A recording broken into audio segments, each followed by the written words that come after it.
네, 안녕하세요. 썸머입니다. 오늘은 오랜만에 나르시시스트 부모에 대한 영상을 좀 올려보려고 해요. 제가 저를 포함해서 굉장히 많은 나르시시스트 부모를 둔 자녀분들을 만났었잖아요.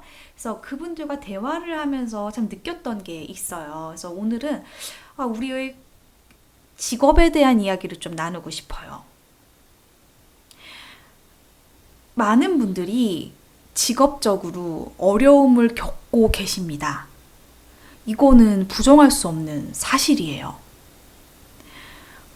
나르시시스트 부모는 자녀의 꿈을 짓밟고 자녀들이 가지고 있는 가능성과 역량을 제한시킵니다. 사실 이거는 나르시시스트의 학대에 있어서 굉장히 끔찍한 일인 것 같아요.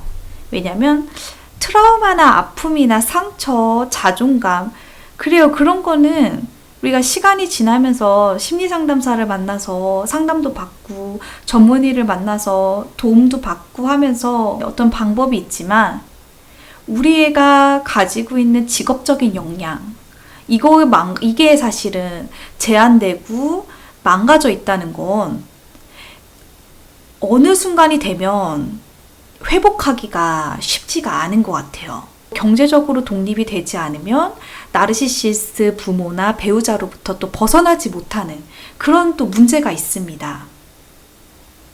나르시시스트의 학대를 받은 사람들은요, 그 사고의 폭이 굉장히 좁습니다. 그러니까 우리가 생각을요, 다양하게 넓게 여러 가능성을 염두에 두고 폭넓게 생각하지를 못하고 나르시시스트가 가둬놓은 그 상자 안에 갇히게 됩니다. 박스를 열고 나가면 이 세상이 정말 넓고 우리가 경험할 것도 많고 그리고 또 우리가 이 세상에 도움을 줄 수 있는 것도 너무 많은데 나르시시스트의 학대를 받으면 우리의 삶의 영역, 우리가 생각하는 이 사고의 범위가 이 상자 안에 굉장히 쪼그라들어 있습니다. 나르시시스트는 우리의 한계를 정해줍니다. 너는 고등학교를 졸업하면 집 근처에 있는 공단에 취업을 해서 돈을 벌면 된다. 그리고 이 지역에 살면서 같은 공단에서 일하는 남자를 만나서 결혼하면 된다. 너는 무조건 간호사가 돼야 돼. 간호사가 되어야 우리 집에 무슨 문제가 생겼을 때 너가 도움을 줄 수도 있고 간호사는 세상에 무조건 취업된대. 월급도 그렇게 많이 받는데. 혹은 너는 일을 하지 마. 너는 일을 할 필요가 없어. 누가 너 같은 사람을 써주겠니? 그들은 우리의 초이스, 옵션을 제한하고 자신들이 옵션을 줍니다. 그리고 그것을 따르도록 강요하고 강압하고 우리가 그것을 따르지 않았을 때에는 학대를 받게 됩니다. 그래서 우리의 사고도 나르시시스트가 주어진 상자의 크기만큼 굉장히 작고 편협하고 좁게 갇혀질 수밖에 없습니다. 저의 이야기를 좀 해보면요. 제가 20살 때 꿈꿨던 저의 삶은 이랬어요. 저는 사실 미술을 굉장히 전공을 하고 싶었었고 그리고 글을 쓰는 거를 정말 좋아했었고요. 그리고 외국어를 사용하는 거를 너무 좋아했었고 뭐 해외에서 일을 한다든지 다양한 사람들을 만나서 접할 수 있는 그런 직업을 저는 가지고 싶었어요. 여행을 하면서 뭐 에세이 작가가 됐을 수도 있고 혹은 이제 항공업이나 관광업이나 뭐 호텔업 같은 데서 일을 하면서 뭐 여러 손님들을 상대할 수도 있고 뭐 사진을 찍어서 블로그 같은 걸 운영하면서 뭐 책이 출간될 수도 있고 통번역 대학원에 들어가서 뭐 통역 일을 한다든지 지금 하라고 하면 사실 못할 것 같긴 해요. 지금은 그냥 방구석에 있는 게 제일 좋고 20살에 이런 꿈을 되게 많이 꿨었어요. 이런 직업을 갖고 싶고 그랬었죠. 막 세계를 무대로 그리고 한국은 너무 좁아. 다양한 국적의 사람들도 좀 만나고 막 그러고 싶은 막 되게 컸었죠. 저의 이런 이야기를 들을 때마다 제가 들었던 메시지는 이렇습니다. 아이에 어떻게 너는 이렇게 철딱서니가 없을 수가 있니? 너는 너무 허황돼. 너는 현실을 몰라. 너는 사회를 몰라. 너는 네 주제를 몰라. 분수를 몰라. 누가 너를 그런 일에 써주겠니? 너는 능력이 없어. 제가 하는 일을 비웃고 저의 가치를 계속 깎아내렸어요. 제가 이런 거를 꿈꾸고 생각하는 게 굉장히 허황됐다라고 이야기를 합니다. 이게 굉장히 잘못됐다라고 이야기를 합니다.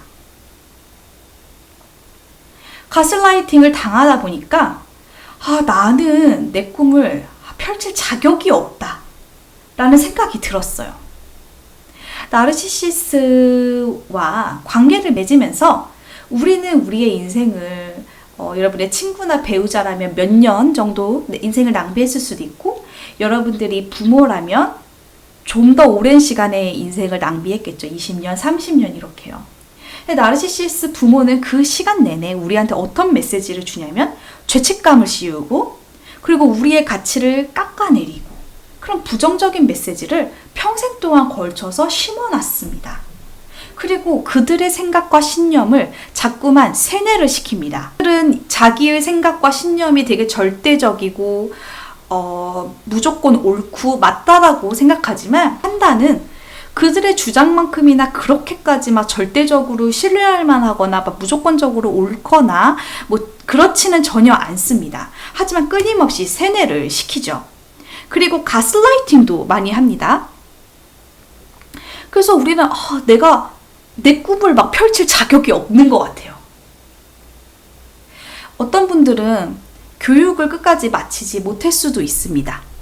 좋은 아이디어가 있는데 새로운 사업을 시작할 수 없었을 수도 있어요. 직장에서 승진할 기회가 있음에도 불구하고 나는 승진할 수 없을 거야. 그래서 나에 대한 확신이 굉장히 약할 수도 있습니다. 그래서 실제로는 나의 능력은 굉장히 있지만 내 능력을 발휘하지 못하는 분들이 너무 많아요. 이대를 나온 분이 작가가 되고 싶었어요. 웹툰 작가가. 그 학교도 좋은 학교를 나와서 거기에서 이제 그 미술을 전공을 하고 웹툰 작가로 하기에는 너무 실력이 괜찮은 분이셨음에도 불구하고 실제로 작가로 연재를 못 하셨어요. 끊임없이 내가 이거를 막 올려도 될까? 내가 막 작가를 해도 될까? 내가 정말 그럴 수 있을까? 나 이거 실패하는 거 아니야? 괜히 이거 누가 말도 못하고 나 이거 잘 못할 것 같아. 나 같은 게 무슨 작가를 하겠다고 이렇게 생각을 하는 거예요. 유튜브를 하고 싶은 분이 계셨어요. 근데 자꾸만 업로드를 못해요. 자꾸 다른 사람이랑 비교하면서 나 같은 게 무슨 유튜브를 한다고. 나는 그런 거 못해. 나는 할 수가 없어. 자꾸 나의 사고를 제한합니다.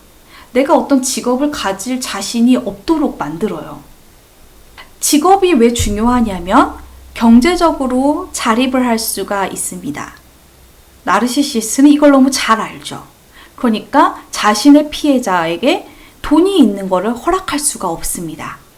그 또 하나는 직업을 통해서 우리는 성취도 느낄 수가 있고 자신감도 올라갈 수가 있고 뭐 자아효능감을 느낀다거나 우리 자신의 그런 뿌듯함 이런 걸 느낄 수도 있는 거죠. 하지만 나르시시스는 피해자들이 그렇게 사는 걸 원치 않아 해요. 경제적으로 자립해가지고 나를 떠나가지고 큰 소리 떵떵 치면서 막 성취하고 해내고 자기를 사랑하고 막 뿌듯해하고 이렇게 사는 걸 원치 않습니다. 왜냐하면 나르시시스는 자기들의 내면이 불안하고 불안정하기 때문입니다. 자기들이 그게 힘들기 때문에 피해자가 그렇게 막 성공하고 성취하고 막 떵떵거리고 사는 걸 원치 않아 합니다. 나르시시스가 경제적으로 학대하는 방법은 크게 두 가지의 유형이 있습니다. 첫 번째 유형은 돈을 뺏어가는 유형이에요. 그 두 번째 유형은 돈을 못 벌게, 그러니까 경제적인 능력을 상실하게 만들어서 자신에게 의존하게끔. 그러니까 내가 매를 막 때리고 막말을 하고 욕설을 해도 내가 우리 나르시시스 아빠나 나르시시스 배우자가 없으면 당장 굶어 죽고 어떻게 자립할 수 있는 능력이 없고 집도 없고 막 이런 상황이라면 그 학대자를 떠나지 못하잖아요. 그렇게 해서 나르시시스가 경제적으로 피해자를 학대하는 방식은 크게 두 가지가 있습니다. 첫 번째 유형의 부모는 자녀를 경제력을 갖게 만든 다음에 그 월급을 자기가 다 빼앗아 옵니다. 자기가 다 가져오는 유형입니다. 이런 분들은 굉장히 자녀에게 투자를 적게 하는 것을 원하고 아주 짧은 시간 동안 투자하는 것을 원합니다. 빨리 취업이 가능한 최소한의 교육을 해주길 원해요. 그리고 자녀가 취업을 최대한 빨리 하고 일은 정년까지 일하는 것을 원합니다. 이런 부모를 둔 자녀분들은 굉장히 직업이 몇 가지 안 됐어요. 교사, 공무원, 그다음에 일반 은행 직원은 잘 없어요. 농협 직원. 그 다음에 뭐 간호사라든지 뭐 물리치료사와 같은 의료 쪽에 일하는 거, 뭐 치위생사라든지 아니면은 공단 같은 데를 일한다든지, 공단은 이제 고등학교를 졸업하자마자 일을 할 수가 있으니까 이들은 이런 걸 원합니다. 그래서 공부를 되게 오래 한 분들은 집에서 막 갈굼을 너무 많이 당해요. 막 석사하고 박사하면은 막 비웃고 공부하는 거 막 방해하고 죄책감을 막 씌웁니다. 공부를 못하게 해요. 빨리 가서 돈을 벌어오라는 거죠. 그리고 일은 짧고 굵게 버는 일이 아니라 길게 평생 일할 수 있는 직업을 계속해서 세뇌시키고 강요합니다. 차라리 첫 번째 유형이 나아요. 왜냐하면 내가 부모로부터 벗어나야겠다라는 생각을 했을 때 그래도 벗어날 수 있어요. 두 번째 부모의 유형은 뭐냐면 자녀가 경제력을 갖지 못하도록 방해하는 겁니다. 그러니까 직업과 연결되지 않은 교육을 의도적으로 시키거나 자립이 어려운 교육 같은 걸 좀 자꾸 시킨다든지, 무슨 언어 공부를 해야 되면서 뭐 언어만 계속 공부를 시킨다거나, 결과를 어떻게 만드냐면 오랫동안 부모한테 얹혀가지고 이 집을 떠나지 못하게 만듭니다. 계속 자존감을 깎아요. 그리고 부모들이 좀 돈이 많은 경우가 많습니다. 돈이 많기 때문에 너 뭐 나가서 힘들게 일을 하냐? 그리고 돈을 계속 줍니다. 100만 원, 200만 원 계속 줍니다. 결혼해서도 계속 줍니다. 결혼해서도 부모의 영향력을 벗어나지 못합니다. 나의 자녀들이 내 부모의 영향력을 받아서 골든차일드와 스케이트코트로 나누어서 자라게 되고요. 내가 스케이트코트인 경우에는 조부모가 나와 골든차일드인 언니를 내 자녀들 앞에서 계속 비교하면서 나를 무시하고 이런 상황까지 벌어지게 됩니다.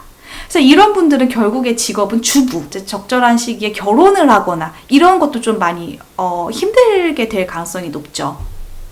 왜냐하면 밖에 나가서 사람들을 만날 기회 자체가 없거든요. 그리고 자꾸 자기를 돌보게 만듭니다.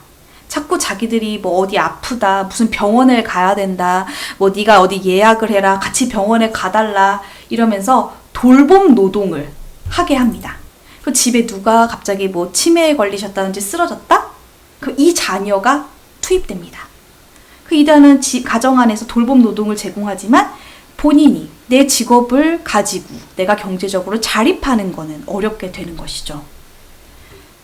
그래서 너무 놀랍게도 제가 많은 자녀분들을 만나면서 느꼈던 게 부모가 원했던 직업, 성인이 됐을 때의 그들의 모습은 놀랍도록 동일했다는 거. 이 둘 중에 하나였다는 거예요. 완전히 일개미가 돼가지고 평생 죽어라 일하면서 꼭 따박따박 월급을 부모에게 갖다 주던가, 평생 집에서 살면서 부모를 벗어나지 못하게 하던가, 두 가지 중에 하나로 부모들은 만들고 있었던 겁니다. 나르시시스트는 우리를 비웃습니다.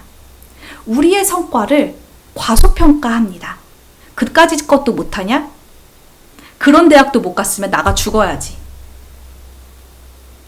여러분의 꿈을 비웃습니다. 여러분들이 아나운서가 되고 싶다, 열심히 준비했어요. 일부러 여러분들의 부모는 친척들을 만나거나 누구를 만날 때마다 이렇게 말할 수 있어요. 어머어머, 제 딸이요, 세상에 아나운서가 되겠다고. 저 얼굴 좀 보세요. 아유, 지 분수를 몰라요. 떠벌리고 다닐 수 있어요. 여러분의 성공을 방해할 수 있습니다. 일부러 좋은 대학에 가지 못하게 하기 위해서 수능 전날 술을 마시고 와서 깽판 치고 소리 지르고 칼 들고 쫓아와서 죽여버리겠다고 해서 잠을 못 자게 한 다음에 수능을 망치게 한 부모도 있었습니다. 취업에 유리한 과가 아니라 절대적으로 불리한 과에 일부러 대학에 들어가도록 유도한 부모도 있었습니다. 자녀에게 필요한 정보를 일부러 말해주지 않거나 자녀의 평판을 사람들 앞에서 막 깎아내리면서 자녀가 뭐 사업을 한다든지 직장 생활을 한다든지 뭐 자영업을 한다든지 했을 때 일부러 방해할 수도 있습니다.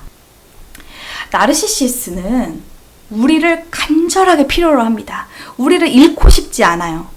우리는 그들이 별로 필요가 없습니다. 우리가 나르시시스트를 필요로 하는 것보다 그들이 우리를 필요로 하는 게 더 강력합니다.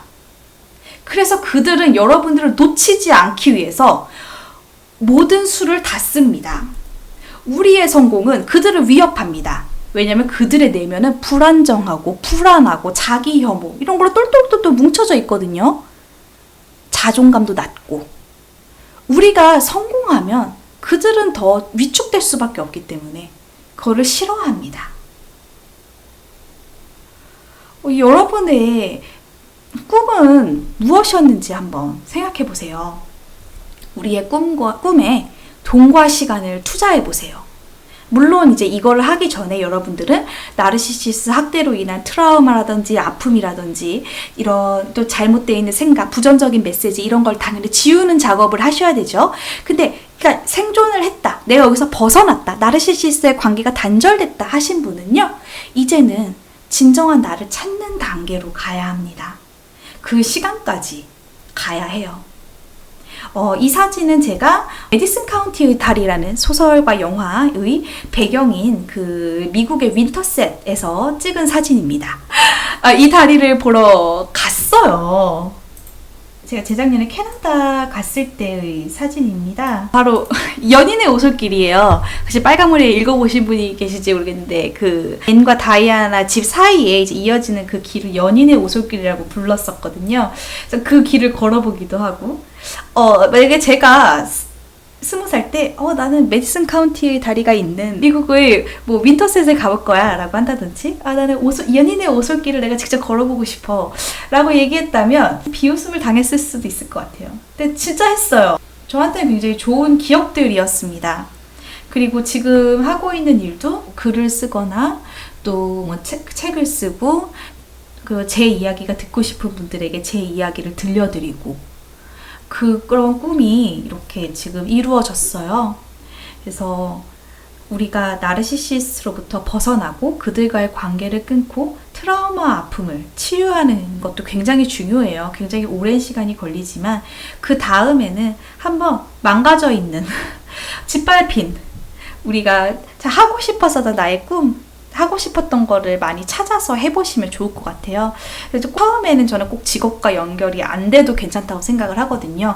나르시시스트 부모를 둔 분들은 유년 시절이 없었잖아요. 그냥 막 마음껏 내가 하고 싶은 거 해보고 배워보고 놀아보고 이런 게 없이 그 정해진 틀 안에 갇혀서 살았어야 했기 때문에요. 본인 스스로에게 좀 다양한 경험을 좀 선물해 주면 좋을 것 같아요. 우리 스스로에게 좀 그런 다양한 경험을 해보면서 내가 해보고 싶었던 것도 마음껏 해보고 다양한 나의 재능이라든지 소질이라든지 취미라든지 또 나의 가치, 내가 뭘 잘하는지 이런 걸 한번 찾아보는 시간을 꼭 가지셨으면 좋겠습니다. 끝까지 들어주셔서 감사합니다.